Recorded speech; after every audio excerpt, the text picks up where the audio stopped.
Peggy 18.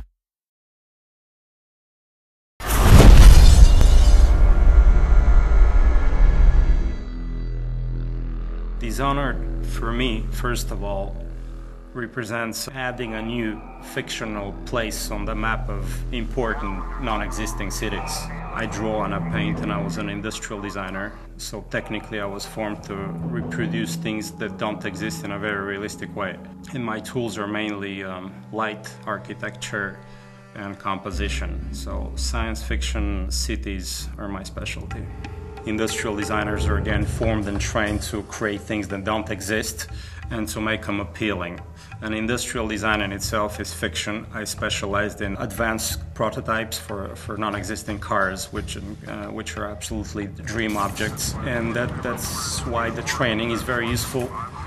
And historically, people like Sid Mead, who's designed Blade Runner, was an industrial designer, and he had the attention to detail and to craftsmanship to make up a world and make it very believable. So it's a very obvious relationship between science fiction and industrial design. So in Dishonored, you play a supernatural assassin in a steampunk city called Dunwall. And the game has what I would describe as a non-photorealistic art style, led by Sebastian Mitton and Victor Antonov. When we first started the project, Raph and I kept saying, this is London 1666. It was the last year of the plague and the year of the Great Fire. The city of London at that point is pivotal to the world and pivotal to history. The early creative influences were historical, architectural pictures of London and maps of London. Start with a location. Where is this taking place? All kinds of representations from different artists, painters, photographers, and filmmakers. As a visual designer, Victor works kind of like a historian. He really proceeds with what-ifs scenarios. So, okay, what if instead there was this event happening in history? We looked at specific rooftops, specific smokestacks, and facade ornaments that were very specific only to London and to no other city. When the first design come back is that it looks very real, even though it's not, but it's kind of believable because our brain kind of processes it in a way which just looks like, oh wow, that looks like a place that could exist. And that's why I think his methodology is so powerful to people. Donc on a étudié en gros les fogs, la nuit, la pluie, les skies qui sont très bas en fait et qui pèsent sur l'expérience du joueur. C'était vraiment une approche qu'on avait de ne pas faire un jeu où il fait soleil, très beau.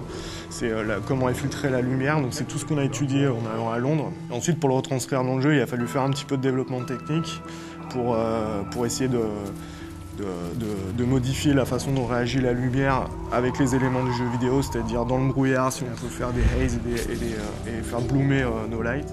C'est un bon setup pour un jeu vidéo et c'est une ville qui comporte une rivière, donc c'était très important pour nous, pour les missions qu'on fait dans notre jeu. En fait, on n'a pas l'approche classique du jeu vidéo. On a vraiment voulu revenir à des bases classiques d'art pur, c'est-à-dire les références qu'on a, elles n'ont rien à voir avec... on ne fait pas de recherche sur Google, on ne cherche pas à faire de choses génériques, on veut vraiment créer quelque chose d'unique.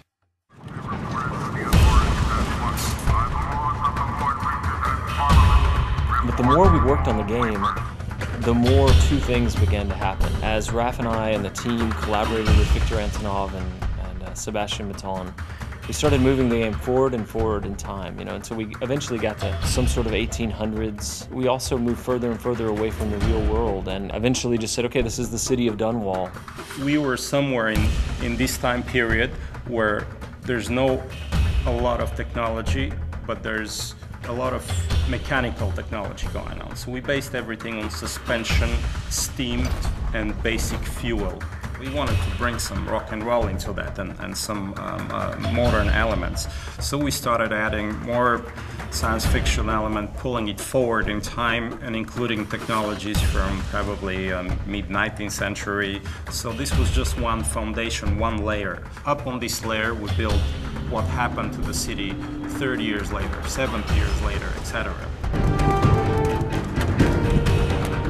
Technology and the machines in Dishonored have a again, a specific narrative function. They tell the story of the ruler of the country who has a flair for industrial design and progress. So he's building bridges and buildings and fences and devices to modernize the city and to crush and oppress people as well.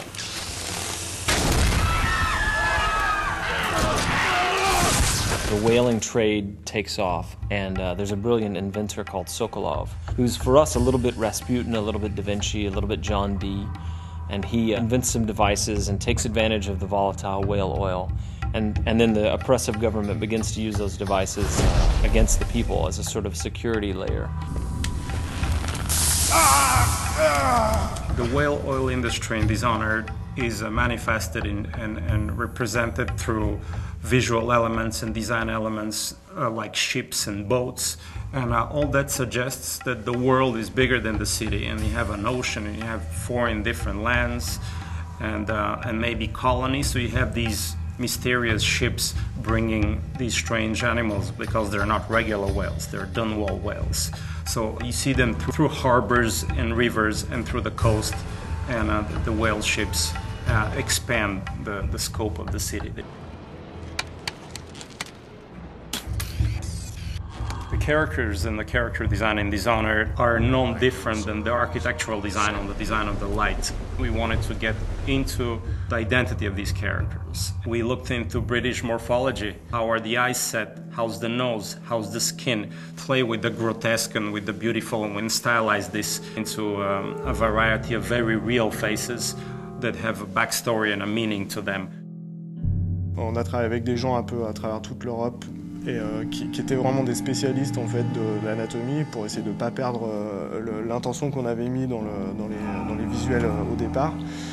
Et on a pris des gens qui étaient spécialisés par exemple dans les silhouettes et dans les vêtements, dans la découpe des plis, la façon dont travaille un jean ou un pantalon. On ne voulait pas justement que ça ressemble à des personnages de jeux vidéo avec des jambes en tube et quelques polygones pour donner de l'effet ou juste des shaders. C'est-à-dire qu'on vraiment travaille la silhouette, c'est-à-dire que nos personnages, on a une approche de loin parce que c'est un jeu de combat, donc on détecte les personnages de loin. Et on a besoin aussi d'avoir un fort caractère quand ils sont très près. Ce qui rend vraiment les personnages de Dishonored uniques, c'est le fait qu'on a voulu les typer dès le début. En fait, on est parti dans cette stylisation. Et par exemple, au niveau des proportions, si je repense au City Guard, en fait, qui est un combattant, on n'a pas hésité à lui grossir les mains, à réduire sa boîte crânienne, pour vraiment qu'il ait le physique qui reflète ce qu'il fait dans le jeu. Et à l'opposé, on a par exemple les aristocrates qui sont beaucoup plus élancés, avec des fronts plus hauts, qui sont assez hautains, en fait, qui ont des visages vraiment durs. Ensuite, la deuxième approche, en fait, c'est de les passer en modélisation, en 3D pour le jeu. Et le but, c'est de ne pas perdre l'essence qu'on a dans la peinture, parce que c'était carrément de la peinture qu'on avait, c'était pas juste des croquis. Et garder ça en 3D. Donc là, la contrainte, c'était plutôt technique, c'est comment garder quelque chose un peu de vivant et pas de tout générique, tout lisse. En fait, ce travail de stylisation qu'on a réalisé sur nos personnages, on a aussi voulu l'appliquer sur nos animaux.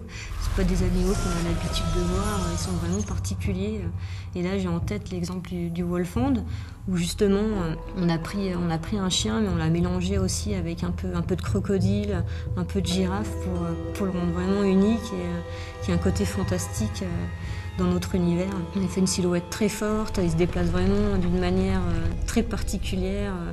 C'est pas un chien qu'on pourrait croiser dans la rue tous les jours.